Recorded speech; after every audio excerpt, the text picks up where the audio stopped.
முஸ்தபா முஸ்தபா, சதீஷ், சுரேஷ் ரவி, கருணாகரன், புகழ் இவங்கெல்லாம் நடிச்சு பிரவீன் சரவணன் டைரக்ஷன்ல இப்போ ரீசெண்டா தியேட்டர் ரிலீஸ் ஆன படம் தான் இந்த முஸ்தபா முஸ்தபா.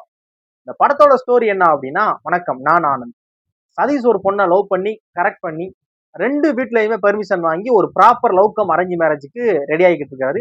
இவரோட மேரேஜ் டேட்டுமே இன்னும் கொஞ்ச நாள்ல இவருக்கு மேரேஜ் நடக்க போகுது.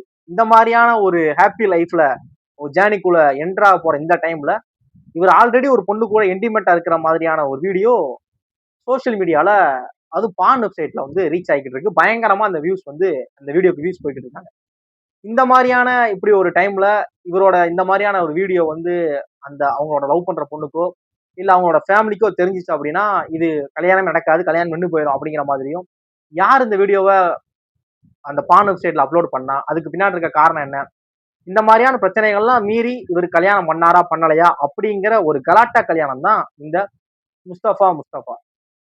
நம்ம இதுக்கு முன்னாடி பார்த்த கலாட்டா கல்யாணங்கள்ல எந்த மாதிரியான ஒரு ஸ்டோரி லைன் இருக்குமோ அதே தான் இதுலயுமே இருக்கு. இதே மாதிரி ஒரு கோர் ஐடியா இருக்கிற ஃபில்ம் ஆல்ரெடி நம்ம இருக்கு, பார்த்துருக்கோம். ஆனா இந்த ட்ரீட்மெண்ட்டா அதுல இருந்து வித்தியாசமா ஒரு பயங்கரமான காமெடி, நிறைய என்கேஜான எலமெண்ட்லாம் இருக்கு. ஒரு என்டர்டெய்னிங்கான விஷயங்கள்லாம் படத்துக்குள்ள இருக்கான்னு கேட்டா அது கிடையாது.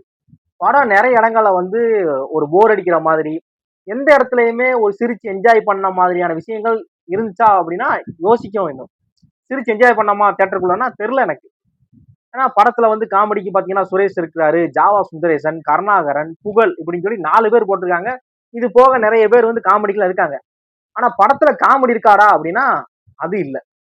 அப்புறம் படம் வந்து ஏதாவது இடத்துல ஒரு பிக்கப் எடுத்து பயங்கர என்கேஜா ஒரு இன்ட்ரெஸ்டிங்கா போகுதா, ஒரு ஒரு கலாட்டா கல்யாணம்னாலும் சரி அவங்க மாட்டுவாங்களா மாட்ட மாட்டாங்களா அந்த மாதிரியான ஒரு ஒரு சுவாரஸ்ய தன்மையோட படம் போகுதா அப்படின்னா அதுவும் இல்ல. முழுசா எனக்கெல்லாம் தெரிஞ்சு போச்சு, நம்ம கொடுத்த அந்த 150 ரூபாவா வந்து மண்ணோட மண்ணா போச்சு, தண்ணியில விட்ட மாதிரிதான் ஆகி போச்சு அப்படிங்கிறது தெளிவா தெரிஞ்சு போச்சு. படத்தோட கிளைமேக்ஸ்ல ஒரு சஸ்பென்ஸ் இருக்கு. அது ஒண்ணு மட்டும்தான் நான் எதிர்பார்க்காத சஸ்பென்ஸ். அது ஒண்ணு மட்டும் கெஸ் பண்ணவே இல்லை. மத்தது எல்லாமே, ஏன் அந்த வீடியோவை அப்லோட் பண்ணி ஒரு ஆளு காசு கேட்பான், அதுமே நான் கெஸ் பண்ணேன் இவனா இருக்குமோ அப்படின்னா அவன் என்ன அது பண்ணது அதெல்லாமே நம்ம ஓரளவு கெஸ் பண்ணதான். அந்த கிளைமேக்ஸ்ல இருக்க சஸ்பென்ஸ் மட்டும் தான் கெஸ் பண்ணாதது. மற்றபடி எந்த இடத்துலயுமே காமெடி ஒர்க் ஆகல. அதுக்கு பெரிய காமெடி பண்ண நினப்பு வேற. இப்போ வந்து ஒரு சொல்ல இப்போ வந்து வீடியோ போட இன்ட்ரெஸ்ட், வீடியோ போடாம மட்டும் இருந்தோம்னா அந்த படம்லாம் பார்த்துருக்கவே மாட்டேன் தியேட்டர்ல போய். அந்த மாதிரியான நிலைமை தான். எதுக்கு இதை பார்க்கணும் அப்படிங்கிற ஒரே ஒரு சுச்சுவேஷன் தான். எந்த இடத்துலயுமே நல்லா இல்ல.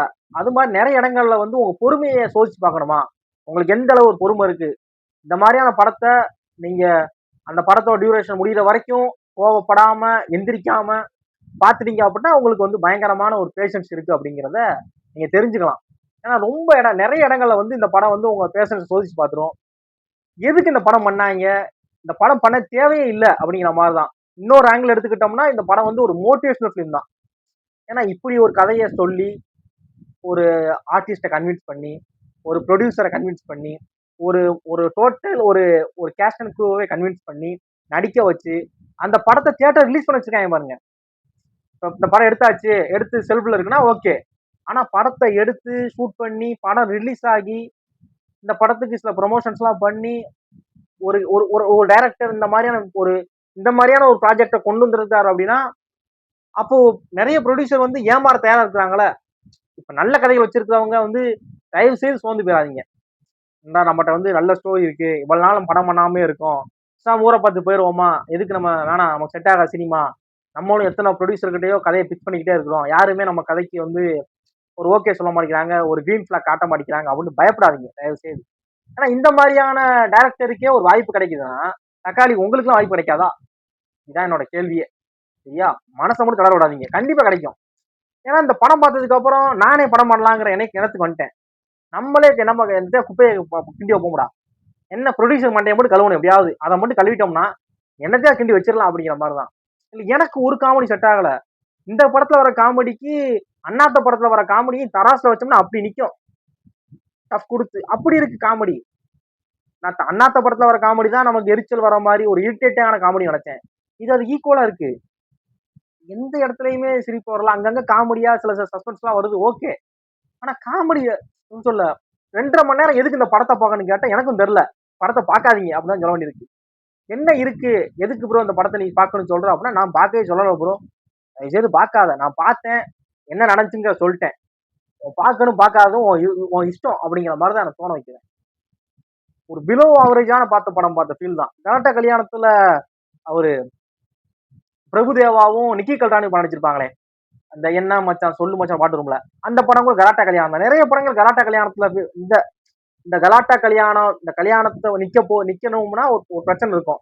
அந்த பிரச்சனை எப்படியாவது ஹீரோ வந்து ஹோல்ட் பண்ணிட்டே வருவாரு இந்த கல்யாணத்துக்காக. கடைசி அந்த பிரச்சனை வந்து வெடிக்கும். அதுக்கப்புறம் எப்படி சேர்ந்தாங்கிற மாதிரிலாம் நிறைய படங்கள் இருக்கு. அது எல்லா படத்துலயுமே இந்த மாதிரியான ஒரு மட்டமான ஸ்கிரீன் பிளே, மட்டமான ஒரு காமெடி எனக்கு எனக்கு ஃபீல் ஆகல. எனக்கு எந்த காமெடி சிரிப்பு வரல. மற்றபடி இப்ப இந்த சிரிப்பு வரல அப்படின்னா இவர் வந்து சதீஷ் ஹேட்டர். நமக்கு காமெடி சிரிப்பு வரல, அவ்வளவுதான். எனக்கு இந்த காமெடி எரிச்சல் வர அண்ணாத்த படத்துல வர காமெடி எனக்கு எரிச்சல் வந்துச்சு. இல்ல ப்ரோ எனக்கெல்லாம் சிரிப்பு வந்துச்சுன்னா நீ பார்த்து என்ஜாய் பண்ணு ப்ரோ. படம் உங்க நியர்பை தியேட்டர்ல அவைலபிளா இருக்கும். பார்க்க விருப்பம் இருந்தா தாராளமா பாருங்க. பார்த்துட்டு உங்களோட ஹானஸ்டான ஒப்பீனியனை, உங்களுக்கு இந்த படம் பிடிச்சிச்சா பிடிக்கலையா அப்படிங்கிறதையும், இல்ல உங்களுக்கு பிடிச்சிச்சு இந்த விஷயங்கள்லாம் எனக்கு காமெடி நான் என்ஜாய் பண்ணேன் ப்ரோ, நான் வந்து பயங்கரமா எங்க ஃபேமிலியோட என்ஜாய் பண்ணோம் அப்படின்னா தாராளமா திரும்ப திரும்ப உங்க ஃபேமிலியை கூட்டு போய் படத்தை ஒரு 100 கோடி 200 கோடி 500 கோடிக்கு கொண்டு போங்க. அதான் என்னோட இது. எனக்கு படம் பிடிக்கல, என்னோட பாயிண்ட் ஆஃப் வியூல என்னோட ஒப்பீனியனா படம் எனக்கு பிடிக்கல. ஒரு பிலோ ஆவரேஜான ஒரு படம் பார்த்த, ஒரு மட்டமான ஸ்கிரீன் பிளே இருக்கிற மாதிரி படம் பார்த்த ஃபீல் தான் கிடைச்சிச்சு. நீங்க பார்க்க நினைச்சீங்க அப்படின்னா தாராளமா பாருங்க. தேங்க்ஸ் ஃபார் வாட்சிங்.